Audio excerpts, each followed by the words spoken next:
statement regarding generator grounding is true under specific conditions. When a permanently mounted generator feeds a transfer switch that does not switch the neutral conductor, the generator does not necessarily require a direct ground up onto the service side, that is, the utility side of the transfer switch. It also typically does not need a ground rod installed at its location for grounding its enclosure, unless the manufacturer specifically mandates it. Moreover, a grounding electrode conductor from the service disconnect to the generator is generally not required, nor is an equipment grounding conductor from the service side to the generator, again, provided the transfer switch does not switch the neutral. To elaborate further, let's delve into the reasons and conditions that validate these statements. Firstly, the primary purpose of grounding and bonding in electrical systems is to provide a low impedance path for fault current to return to the source. This ensures that overcurrent protection devices, such as circuit breakers or fuses, will operate quickly to clear fault, thereby minimizing the risk of electrical shock and fire hazards. In a typical service entrance, the neutral conductor is bonded to the grounding electrode system, which includes ground rods, metal water pipes, or other approved grounding electrodes. This bond establishes a reference point for the electrical system and facilitates the flow of fault current. Now consider a generator supplying power through a transfer switch that does not switch the neutral.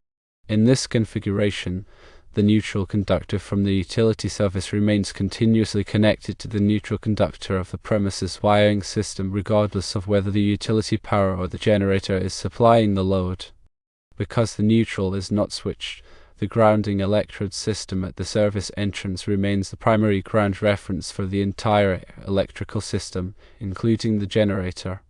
As a result, the generator does not need its own separate grounding electrode system, as it is already effectively grounded through the continuous neutral connection to the service entrance. However, it is crucial to recognize that this is contingent upon the transfer switch being of the non-neutral switching type. If the transfer switch does switch the neutral, the generator would then become an independent power source when supplying the load. In such cases, the National Electrical Code, or NEC, requires the generator to be separately derived system and must be grounded accordingly. This typically involves installing a grounding electrode system at the generator location and bonding the generator neutral to this grounding electrode system. Let's explore the details and situations where a separately derived system is at play. If the generator neutral is switched, the generator becomes a separately derived system and will require its own grounding electrode system. This means installing a ground rod or other approved grounding electrode and connecting it to the generator frame and the generator neutral terminal. The size of the grounding electrode conductor is determined by NEC Table 250.66 based on the size of the ungrounded conductors. The purpose of this grounding electrode system is to provide a local ground reference for the generator and to facilitate the flow of fault current in the event of a ground fault within the generator or the connected load. Now let's discuss the equipment grounding conductor. Even when the transfer switch does not switch the neutral, an equipment grounding conductor must still be run from the generator to the transfer switch and then to the service equipment. This equipment grounding conductor is typically a wire or sometimes the metallic conduit that encloses the circuit conductors. Its purpose is to provide a low impedance path for fault current to return to the source, ensuring that the overcurrent protection devices will operate properly. The size of the equipment grounding conductor is determined by NEC Table 250.122 based on the size of the overcurrent protection device protecting the circuit. As a general rule, you should always consult the generator manufacturer's instructions and the local electrical codes for specific grounding requirements. The manufacturer may have additional requirements or recommendations that go beyond the minimum requirements of the NEC. For example, some manufacturers may require a ground rod for the generator enclosure, even if it is not strictly required by the NEC. Furthermore, local electrical codes may have more stringent requirements than the NEC. Therefore, it is essential to check with the local electrical inspector to ensure that the generator installation complies with all applicable codes and regulations. Let's summarize the key points. For a permanently mounted generator feeding a non-neutral switching transfer switch, a direct ground to the service side, a ground rod at the generator, a grounding electrode conductor from the service disconnect, and an equipment grounding conductor from the service side are generally not required. However, an equipment grounding conductor from the generator to the transfer switch is always required. The generator manufacturer's instructions and local electrical code should always be consulted for specific grounding requirements. Now let's discuss some additional considerations. Firstly, it is crucial to ensure that all electrical connections are properly made and tightened. Loose connections can create resistance, which can lead to heat buildup and potentially cause a fire. Secondly, the generator should be installed in a well-ventilated area to prevent overheating. Generators produce a significant amount of heat, and if they are not properly ventilated, they can overheat and fail. Thirdly, the generator should be protected from the elements such as rain and snow. Exposure to the elements can damage the generator and create a safety hazard. Fourthly, regular maintenance should be performed on the generator to ensure that it is operating properly. This includes checking the oil level, cleaning the air filter, and inspecting the spark plugs. Fifthly, it is important to use the correct type and size of wiring for the generator installation. Using undersized wiring can cause the wiring to overheat and potentially start a fire. Sixthly, it is essential to follow all safety precautions when working with electricity. This includes wearing appropriate personal protective equipment, such as gloves and eye protection, and turning off the power before working on any electrical equipment. Seventhly, it is always a good idea to have a qualified electrician perform the generator installation. An electrician will be able to ensure that the installation is done correctly and safely. Furthermore, they will be able to answer any questions that you may have about the generator. Here are some common misconceptions about generator grounding. Firstly, some people believe that a generator does not need to be grounded if it is only used for temporary power. This is incorrect. All generators must be properly grounded, regardless of whether they are used for temporary or permanent power. Secondly, some people believe that a generator can be grounded by simply connecting it to a metal water pipe. This is not always the case. The NEC has specific requirements for grounding electrodes, and a metal water pipe may not meet these requirements. Thirdly, some people believe that a generator does not need to be grounded if it is connected to a GFCI protected outlet. This is also incorrect. GFCI protection does not eliminate the need for grounding. GFCI outlets protect against ground faults, but they do not protect against all types of electrical hazards.